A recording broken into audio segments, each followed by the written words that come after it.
क्योंकि खुदावंद के कलाम में लिखा है कि मैं जैसा भी हूँ, मुझे कबूल कर ले। मुझे अपनी हज़ूरी में तू कबूल कर ले। आइए मेरे अज़ीज़ों, उस खुदाए अज़ीम के आगे सजदा नबू होते हैं, जिसने हमें बनाया, बल्कि उसके सामने नहीं, जिसे इंसान खुद अपने हाथों से बनाता है और फिर उसके आगे झुक कर कहता है कि ऐ खुदावंद मुझे नजात दे। हम उस खुदा की तज़ीम करते हैं, उस रब्बे कायनात को पुकारते, उसकी प्रोसेस करते हैं, जो कि खुदावंद हमारा बनाने वाला है। क्योंकि किसी हाथ के बनाए हुए खुदा के आगे नहीं, ना किसी चाँद, ना सूरज, ना ज़मीन के ऊपर कोई ऐसी मखलूक का जो कि खुदा से ना वाकिफ़ हो।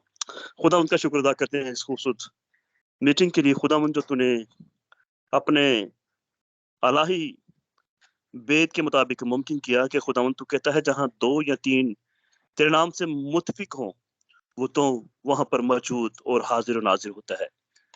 मेरा बल्कि हम सबों का यही ईमान है कि खुदावंद तू यहाँ इस ऑनलाइन मीटिंग में मौजूद है। चाहे खुदावंद हम बहुत सारे मुख्तलिफ कंट्रियों में इस प्लेटफ़ॉर्म के साथ कनेक्टेड हैं, लेकिन खुदावंद तू दूर और नज़दीक का खुदा है। कोई भी जान रूह तुझसे दूर नहीं, कोई भी ऐसी मखलूक जो तुझसे छुपी हो, बल्कि नहीं, बल्कि तू सबको जानता है, क्योंकि तेरी नज़रें सब पर लगी हैं। तू नेक और बद पर अपना सूरज चमकाता है। तेरा शुक्र करता हूँ खुदावंद, आज की सारी खूबसूरत इन प्रोसेस के लिए खुदावंद, जिन बहन-भाइयों ने, बेटों ने, बेटियों ने खुदावंद तेरे हज़ूर पर अपने होठों का नज़राना गुज़राना है खुदावंद, मैं अदना सा तेरा बंदा होते हुए उनके लिए बरकत और सलामती की दुआ करता हूँ और चाहता हूँ कि खुदावंद तू उन्हें इसी तरह अपने जलाल के लिए कसरत के साथ इस्तेमाल कर।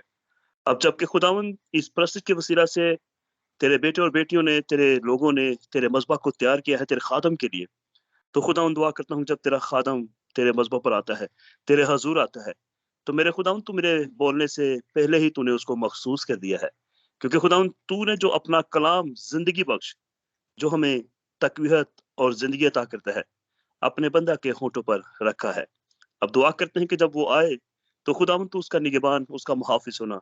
तो खुदावंद जो भी हमारी ज़िंदगी के लिए अपने बंदा की वसीले से कलाम किया है, हम दुआ गो हैं कि खुदावंद वो हमारी ज़िंदगियों पर बीज बोए और उस बीज के कलाम से खुदावंद 30-60 बल्कि 100 गुना फल लाने वाले बने। बात खुदावंद यहीं तक नहीं, बल्कि ऐसा भी हो कि जब हम तेरे कलाम को सुने, तो हम पर खुदावंद ये वाजिब है कि हम तेरे कलाम को सुनकर उन लोगों तक भी पहुँचाने वाले बने, जिन तक तेरे कलाम की रसाई नहीं हो सकी। इसी बात के साथ कि खुदावंद हम ज़मीन की इंतहा तक तेरे गवाह ठहरे रहें। इस ईमान के साथ मेरी इल्तिजा को अपने हज़ूर कबूल कीजिए। मैंने माँगा और पाया तेरे अब्दी और जलाली पाक पवित्र यीशु अल मसीह के नाम के वसीला से। आमीन। Thank you. आमीन आमीन। Thank you very much brother Nasir इस बरकत दुआ के लिए। और हम खुदा से दुआ करते हैं कि खुदावंद आपके घराने को महफूज रखे और आपको और बरकत अता करे। आमीन। खुदा का शुक्र हो। ये वक्त है कि हम अपना सारा ध्यान खुदा उनके कलाम की तरफ लगाएं और खुदा हमसे बातचीत करने की मैं बहुत ही तरह एहतराम के साथ बल्कि कहती हूँ पास्टर अशरफ को। जी पास्टर जी, आप कलाम हम तक शेयर। खुदावंद यीशु मसीह के बाबरकत पुरफजल और नजात बख्श नाम में आपको मेरा सलाम। सिस्टर नीला, आपका बहुत बहुत शुक्रिया और आपने अच्छी तरह प्रोजाइड किया। खुदावंद आपको बरकत दे। और इसके साथ साथ जिन लोगों ने गाया है, उन तमाम लोगों का शुक्रिया अदा करना चाहता हूँ। तो आइए हम जब खुदा के कलाम की तरफ मुतवज्जो होते हैं, जैसे कि उन्होंने कहा कि एक बीज की तरह मरना। खुदावंद यीशु मसीह के पास चंद यूनानी लोग आए हैं और जब वो यूनानी लोग यीशु मसीह के पास आते हैं, बुनियादी तौर पर तो जो भी यीशु मसीह के पास आता था उसका मकसद ये था कि वो निजात के मंसूबे से आगाह हो। वो जानना चाहते थे कि यीशु मसीह क्या है। आइए हम यूहन्ना रसूल की अंजील उसका 12वां बाब और उसकी 20 आयत से मैं पढ़ने लगा हूँ। यहाँ पर लिखा है, जो लोग ईद में प्रस्तश करने आए थे उनमें से बाज यूनानी थे। इसका मतलब ये है कि कि हम खुदा की परस्तिश करने के लिए आए, जितना खुदा की है। और ईद थी, और ईद पर लोग जो हैं वो खुदा की इबादत के लिए इकट्ठे होते थे, यहूदी लोग और ये यूनानी थे।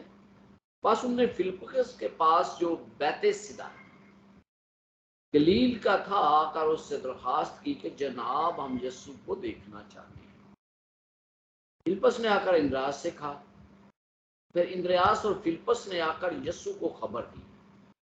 यीशु ने जवाब में उनसे कहा, वो वक्त आ गया कि इब्ने आदम जलाल पाए। मैं तुमसे सच कहता हूं कि जब तक गेहूं का दाना जमीन में गिरकर मर नहीं जाता, अकेला रहता है, लेकिन जब मर जाता है तो बहुत सा फल लाता है। आप और मैं जानते हैं कि यीशु मसीह यहाँ निजात के मंसूबे के मुताबिक बात कर रहे हैं, और वो कहते हैं कि जब तक बीज जो है मरता नहीं है, गिरकर अकेला रहता है, मरता है और उसके बाद फल लाता है। मैं आपको ये बताना चाहता हूं कि बीज, हम सब इससे वाकिफ हैं, बीज का सिलसिला क्या होता है। सबसे पहली बात ये कि बीज जो जब गेहूं से गिरता है तो क्या उसको पता है कि मैंने कहां गिरना है? वो नहीं जानता है, उस जमीन का नहीं उसको इल्म, वो गिर जाता है और उसको कोई पता नहीं, वो इंतहाब नहीं करता है कि मैंने कहां गिरना है। जब वो गिरता है तो जमीन उसे चारों तरफ से दबा लेती है। मैंने और आपने इंतहाब नहीं किया, मैं और आप इंतहाब नहीं करते कि हमने कहां और किस जगह मुनादी करनी है। लेकिन एक बात मैं आप सबको बताना चाहता हूं, और वो ये कि हमारा अपना फैसला नहीं है। हम जहां भी रहें, मुख्तलिफ तरीके से हम घेरे जाते हैं, और जब हम घेरे जाते हैं तो दुनिया हमें दबा लेती है। इन हालात में जब जमीन उसको बीज को दबा लेती है तो उसका दूसरा मरहला क्या आता है?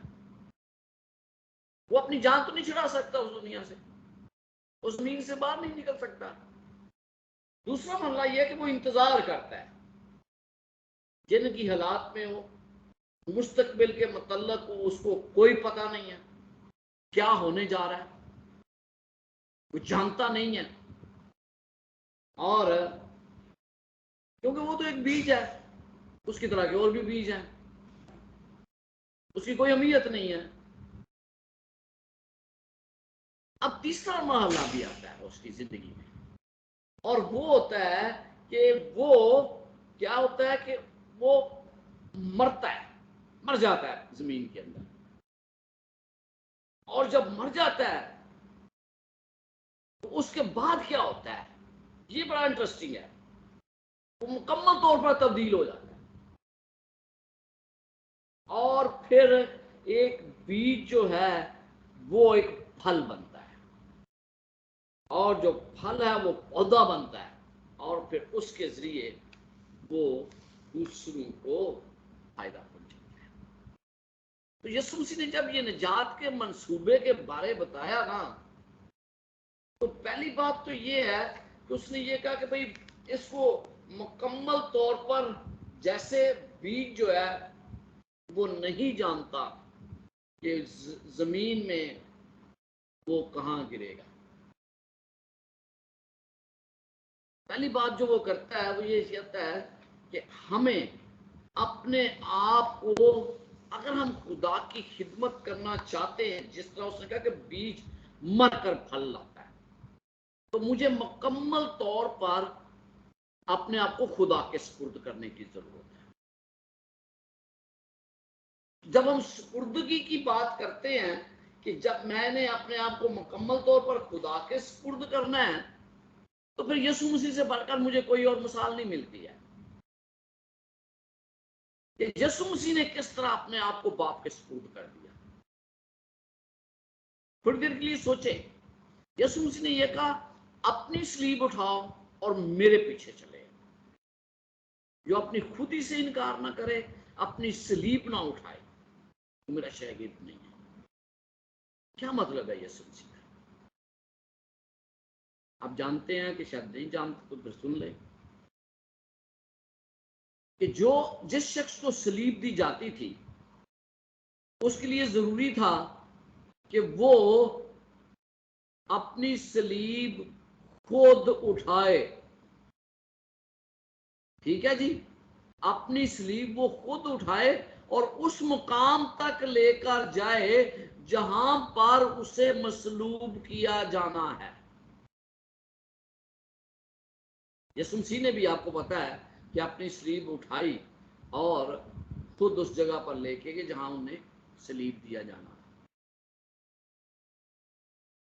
यानी अपनी मौत का सामान वो खुद लेकर, अपनी खुदी से इनकार, अपनी सलीब उठाए और मेरे पीछे आए। यीशु मसीह के पीछे सलीब ही है, उसका मतलब कि सलीब है। तो यीशु मसीह ने क्या किया? फल लाने के लिए मरना जरूरी है, लेकिन सबसे पहली बात जो है, बीज को, अपने आप को जमीन के सुपुर्द करना। पता नहीं कहां गिरता है, मुझे और अपने आप को खुदा के लिए मुकम्मल तौर पर वक्फ करना है, सुपुर्द करना है उसके, अपने मुझे और आपको। हम अक्सर ये कहते हैं कि भाई हमारी तहजीब जो है ना आजकल, वो ये तकाजा करती है कि हम अपने हकूक के लिए आवाज उठाएं। और ये अच्छी भी बात है। आप लोग यूरोप में रहते हैं, आपको पता है कि हकूक के लिए तो भाई लोग जो जुस्तजू करते हैं कि भाई मैं अपने हक के लिए क्यों ना लड़ूं। लेकिन आज मैं आपको बताना ये चाहता हूं कि यीशु मसीह की मिसाल जो है ना, खिदमत के लिए अपने आप को सुपुर्द करना, वो अपने हकूक से भी इनकार करना है। तो मैं अपने आप को उसके सुपुर्द कर देता हूं रजा कराना तौर पर। खुदा ये मुझे चाहता है कि मैं अपने हकूक को छोड़ दूं। हकूक को छोड़ने का मतलब क्या है? उसका मतलब मुश्किल और तकलीफ दे वक्त आना, जिसके बाद मुझ पर मुसीबतें आती हैं। तो आइए फिलिपियों 2 बाब में ना देखते हैं कि यीशु मसीह ने किस तरह इस पर अमल किया है। फिलिपियों 2 बाब 5 आयत से मैं पढ़ूंगा। ठीक है, हर एक अपने ही हवाल पर नहीं, बल्कि हर एक दूसरे के हवाल पर भी नजर रखे। और दूसरी बात जो वो करता है ना, 5वीं आयत में, सॉरी मैंने 4थी आयत भी पढ़ दी थी, कहता है वैसा ही मजाज रखो जैसा मसीह यीशु का था। वो जब कहता है कि बीज की तरह मरना, तो वो अपनी मिसाल भी दे रहा था। तो कहता है ऐसा ही मजाज रखो जैसा मसीह का मजाज। तो यीशु मसीह का मजाज कैसा था? उसने अगर खुदा की सूरत पर था, खुदा के बराबर होने को कब्जा में रखने की चीज ना समझा, यानी कि उसका ये हक था क्योंकि वो मालक है, लेकिन उसने अपने हकूक को तर्क कर दिया। किस लिए? मेरे और आपकी निजात के मंसूबे के लिए। फिर वो कहता है उसने खुदा के बराबर होने को कब्जा में रखने की चीज ना समझा, बल्कि अपने आप को खाली कर दिया और खादम की सूरत अख्तियार की और इंसानों के मशाबा। थोड़ी देर के लिए सोचे कि यीशु मसीह जो खाल के कायनात था, उसने अपने आप को मुकम्मल तौर पर खाली कर दिया, छोड़ दिया सब कुछ, हकूक से दस्तबरदार हो गया और वो इस जमीन पर आ गया, इंसानी शक्ल अख्तियार कर ली, अपने आप को पस्त कर दिया, अपने हकूक को नजरअंदाज कर दिया। क्या मैं और आप अपने हकूक से दस्तबरदार होने के लिए तैयार हैं? क्योंकि वैसा ही मजाज रखो जैसा यीशु मसीह का मजाज। या मैं और आप यीशु मसीह के लिए क्या तर्क कर सकते हैं? यीशु मसीह ने तो सारा कुछ तर्क कर दिया। यीशु मसीह बराबर था खुदा के, लेकिन उसने कहा नहीं, रुतबा मर्तबा तमाम को छोड़ दिया उसने। जलाली था, उसने इंसान की सूरत अख्तियार कर ली, इंसानों का खादम बन गया, बालक खादम। तो हम तो अपने हकूक को तर्क करने के लिए तैयार नहीं होते ना। देख, खुदा के सुपुर्द करने का ये मतलब है कि मुझे अपने हकूक से भी दस्तबरदार होना पड़ता है, आजिज़ होना है। मुझे लाजम है कि मैं अपने लिए शायद मुसीबतों का इंतखाब करता हूँ, जिस तरह मेरे खुदा ने किया। इंसानों का खादम होते हुए यीशु मसीह ने एक आरामदेह और लंबी जिंदगी नहीं गुजारी थी। वो पस्त होने वाली बात करता है, और फिर 2:9 में जहां तक पस्त कर दिया कि उसने क्या किया, सब कुछ खुदा के लिए छोड़ दिया। जब उसने सब कुछ खुदा के लिए छोड़ दिया, तो मुझे बस का ये याद आता है कि क्या उसको जानता था? जब मैं उसके लिए सब कुछ छोड़ने के लिए तैयार हूं, फर्क करना बड़ा मुश्किल होता है। रोमियो 12वां बाब और उसकी पहली और दूसरी आयत में एक पैगाम दिया गया है। आइए उसको पढ़ते हैं। बस है भाइयों, मैं खुदा की रहमतें याद दिलाकर तुमसे इल्तमास करता हूँ, अपने बदन उस कुर्बानी के लिए नजर करो जो जिंदा और पाक और खुदा को पसंदीदा हो। यही तुम्हारी मकबूल इबादत है। मुझे और आपको, जब हम उसको अब खुदा के सुपुर्द अपने आप को कर देते, तो फिर मुझे खुद इनकारी से जीना है। मुझे खुदा के लिए एक जिंदा कुर्बानी बनना है। आपको पता कुर्बानी का मतलब क्या है? पुराने जमाने में जानवर कुर्बान करते थे ना। आज हम क्या करते हैं? आज मुझे और आपको खुद ही से इनकार करने के लिए कहा जाता है। हमारे गुनाह बड़े ख्यालात जो हमारे ज़हनों की पैदावार हैं, उन्हें तर्क करने के लिए मुझे और आपको दावत दी गई है। अपनी ख्वाहिशात को मारना है। ये है जब मैं खुदा के अपने आप को मुकम्मल तौर पर खुदा के हवाले कर देता हूँ, मैं खुदा की आवाज को सुनता हूँ। दूसरी आयत में लिखा, और इस जहां के हम शक्ल ना बनो, बल्कि अक्ल नहीं हो जाने से अपनी सूरत बदलते जाओ, ताकि खुदा की नेक और पसंदीदा और कामल मर्जी तजर्बा से खुदा के साथ वक्त गुजारना, उस बात का तजर्बा करना, ये है जो खुदा मुझसे और आपसे तवक्को रखता है। रोमियो 8 बाब और उसकी 13वीं आयत में लिखा है, क्योंकि अगर तुम जिस्म के मुताबिक जिंदगी गुजारोगे तो जरूर मरोगे, और अगर रूह के बदन के कामों को निस्तो नबूद करोगे तो जीते रहोगे। मुझे इस दुनिया की ख्वाहिशात को तर्क करना है, मुझे अपनी खुदी से इनकार करना है। जब मैं अपने आप को जिंदा और पाक कुर्बानी के लिए पेश करता हूं, तो मुझ में तब्दीली आना लाजम है। दुनिया के हम शक्ल ना बनो।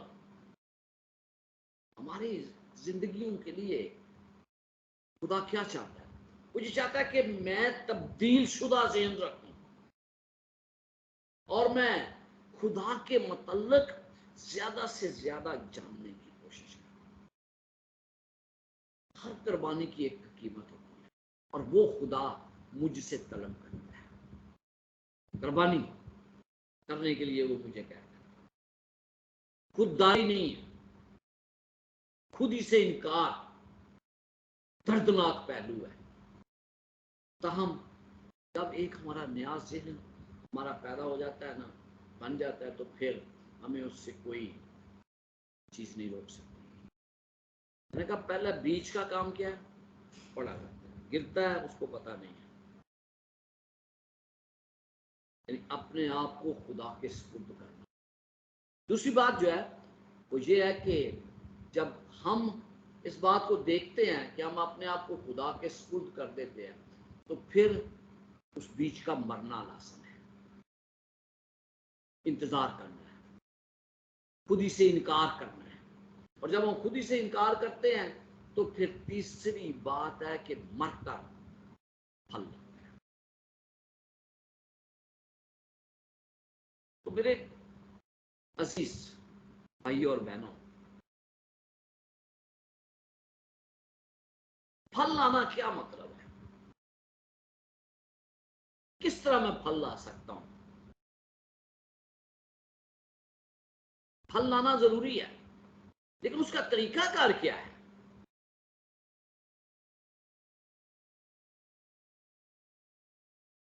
पहला शमूएल दूसरे और तीसरे बाब में 3 मुख्तलिफ लोग पाए जाते हैं।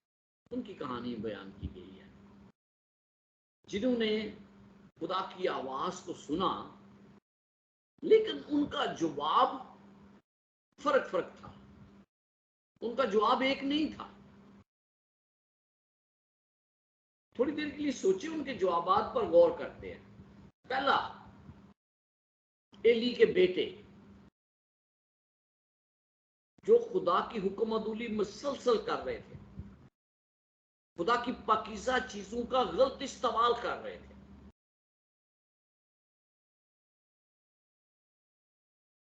उनकी आवाज खुदा तक पहुंची, लेकिन उन्होंने कोई बात सुनने से इनकार कर दिया। ये खुदा की आवाज थी जो उन्हें कह रही थी कि ये गलत काम है। दूसरा एली है, एक मरते खुदा उसके पास आता है और उसको आगाह करता है कि क्या अंजाम हो जाएगा तेरा, मर जाएगा, तेरी नस्ल खत्म हो जाएगी, तेरे से कहानी छीन जाएगी। ये तमाम बातें थी, लेकिन उसने मुकम्मल तौर पर उस पर अमल नहीं किया। जब उसने मुकम्मल तौर पर अमल नहीं किया तो तीसरे बंदे की जिसकी हम कहानी पढ़ते हैं वो है शमूएल। जब उसको खुदा की आवाज आई, उसने कहा, पहला शमूएल 3 बाब और 10 आयत, फरमा क्योंकि तेरा बंदा सुनता है। ठीक है, फरमा क्योंकि तेरा बंदा सुनता है। ये तीनों को थोड़ा फर्क फर्क चीजें हैं, तीनों फर्क फर्क है। उन दोनों ने खुदा की आवाज को नहीं सुना और अमल नहीं किया। फल लाना जो है बेसिकली तौर पर खुदा की आवाज को सुनना और उस पर अमल पैरा होना है। ठीक है ना? तो इन लोगों ने खुदा की आवाज को नहीं सुना और आप अंजाम से वाकिफ हैं, मर गए। जिसने खुदा की आवाज को सुना वो सरफराज किया गया। यह है फल लाना, बीज मरकर फल लाता है।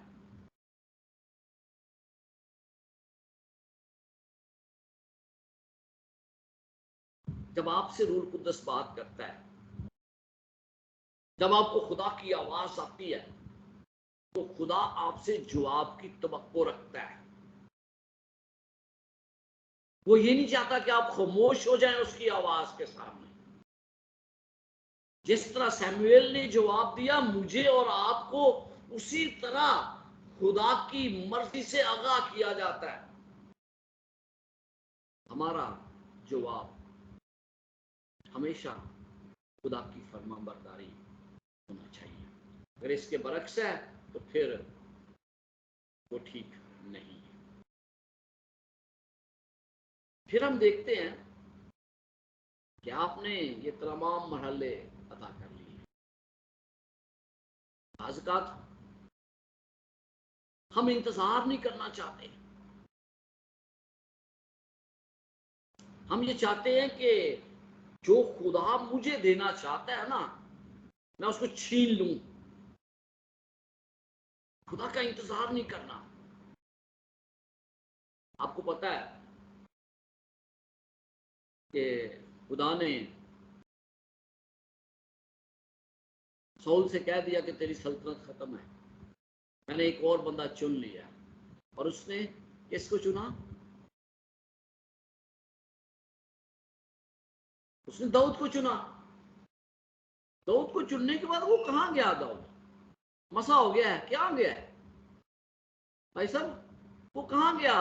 वो भेड़ बकरियों के पीछे चला गया, बादशाह होने के लिए मसा हो गया। सोचता होगा भाई, ख्याल आता है ना कि मैं तो बादशाह होने के लिए मसा, ये मुझे कहां लेके जा रहा है भाई? मैं भेड़ बकरी चलाने के लिए थोड़ा हूं, मैं तो अब बादशाह बन गया हूं। मुझे खुदा के नबी ने मसा कर दी है।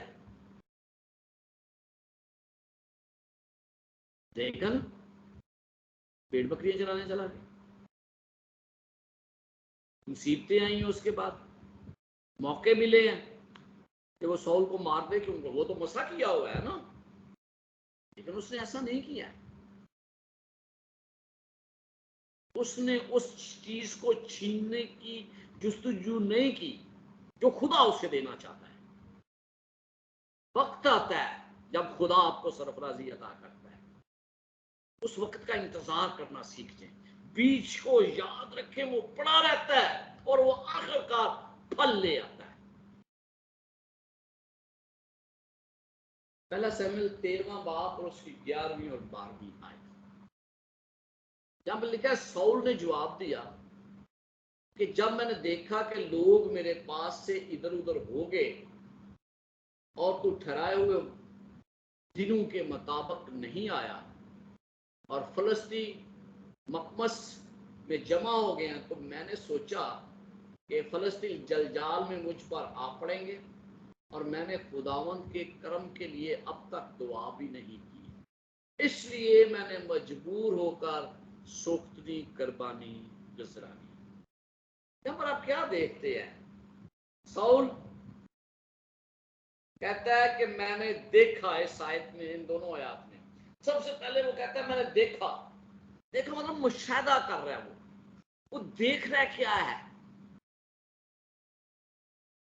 यानी उसने मुशाहिदा किया चीजों का, क्योंकि वो पता था कि जंग जो है होने वाली है।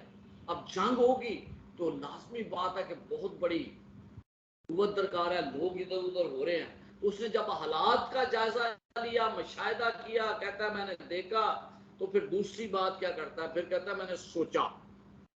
देखने के बाद उसने एक हिकमत अमली बनानी शुरू कर दी, अंदाजा लगाना शुरू कर दिया। और फिर उसने क्या किया? कहता मैंने मजबूर होकर सोख्तनी कुर्बानी की। उसने अमल कर दिया उस पर। जो कुछ उसने देखा, जो कुछ उसने सोचा, उस पर उसने अमल कर दिया। इंतजार नहीं किया। उसने फैसला करते हुए खुदा के कलाम पर और खुदा की कही हुई बात पर भरोसा नहीं किया।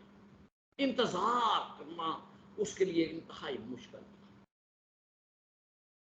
बस मैं जब खुदा के कलाम पर भरोसा नहीं करता तो मैं अपने ऊपर मुसीबत लाने का बायस बनता।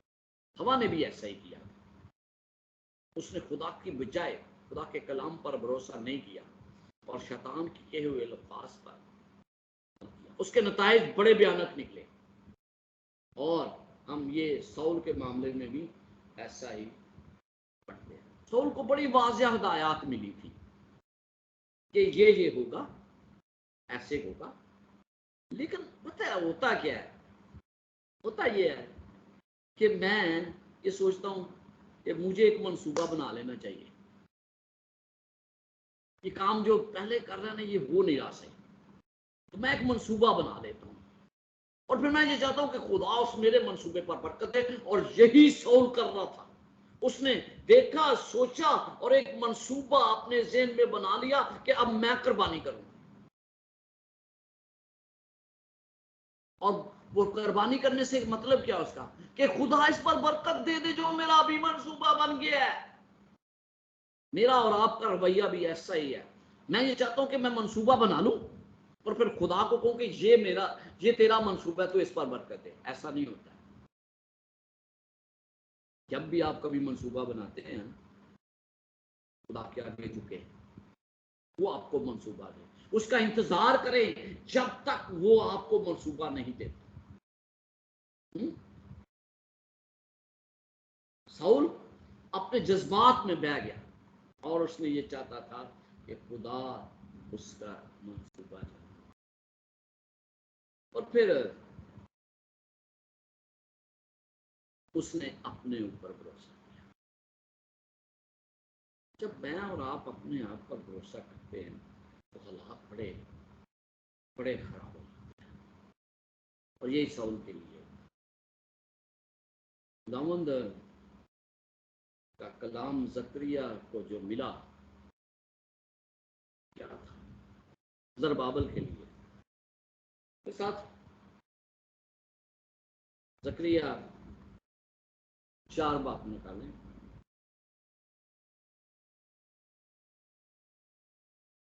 पहली आयत से पढ़ने लगा। और वो फरिश्ता जो मुझसे बातें करता था फिर आया और उसने गोया मुझे नींद से जगा दिया और पूछा कि तू क्या देखता है।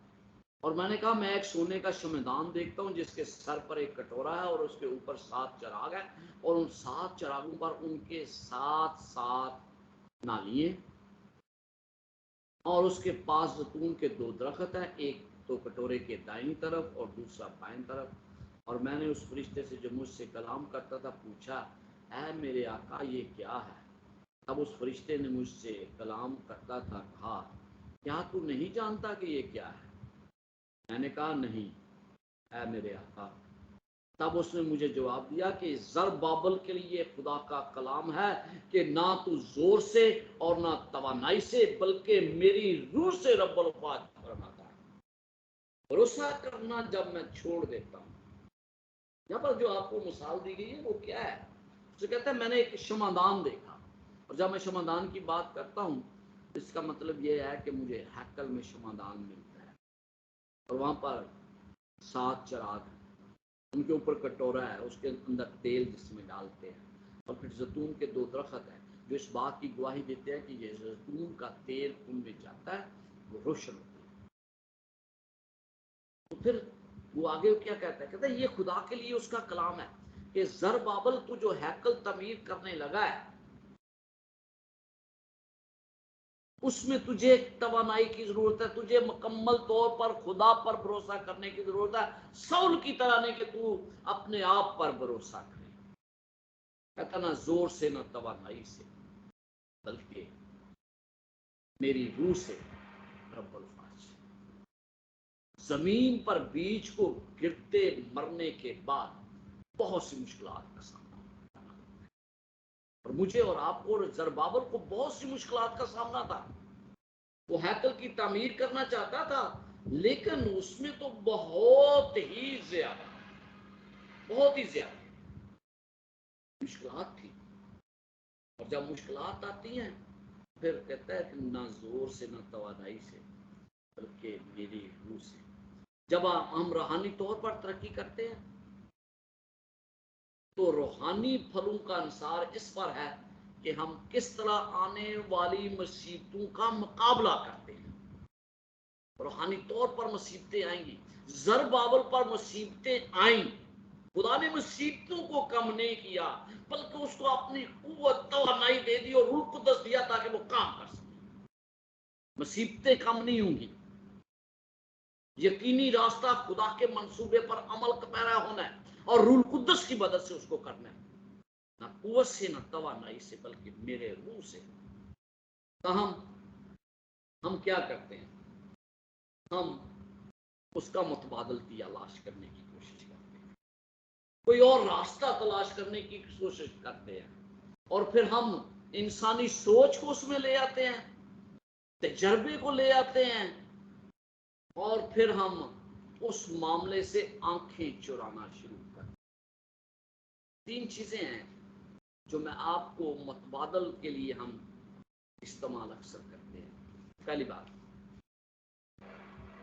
हम माजी के तजर्बे को याद करते हैं। जब हम मुतबादिल तलाश करते हैं ना, तो आपको पता है जिंदगी में ऐसे वक्त आते हैं, जैसे कि जब मुझे कभी मुसीबत आती है तो मैं क्या करता हूँ, बहुत से लोग जो हैं वो गीत गाना शुरू कर देते हैं मुतबादल, ताकि दिल बहल जाए, या बाहर सैर करने के लिए या शॉपिंग करने के लिए चले जाते हैं। बास जो है वो इस बात के होते हैं मतलाशी के उन्हें शोहरत मिल जाए। बास को जीवन साथी पसंद नहीं है, वो कोई और तलाश करना शुरू कर देता है, मुतबादल तलाश कर सकते हैं। लेकिन एक बात याद रखें, ये वक्ती तौर पर शायद वो चीज़ों को, दबाव को हमारे ऊपर कम कर सके, मगर ये मसला हल नहीं कर। पहली बात, मैं जब मुतबादल तलाश करता हूँ तो माजी का तजर्बा और दूसरे के तजर्बात को मद्देनजर रखता हूँ। तो ये नहीं होना चाहिए, क्योंकि उस वक्त मुझे नए मंसूबे के लिए खुदा का ताजा मुकाशफा चाहिए और कुछ नहीं। मुझे अपनी अक्ल पर भरोसा नहीं करना, अपने तजर्बे पर भरोसा नहीं करना। दूसरी बात यह कि हम अपने ज़हनों में जो मसाइल है ना, उनको दफन करने की कोशिश करते हैं। खुदा मसाइल को दफन नहीं करता है, मसाइल आने देता है, लेकिन उसमें वो मुझे कुव्वत देता है। उस वक्त मुझे खुदा की जरूरत होती है जब मैं मसाइल को दफन करने की कोशिश करता हूँ। मुझे दफन नहीं करना है, मुझे उनका मुकाबला करना है, और वो रूह कुद्दस से होगा।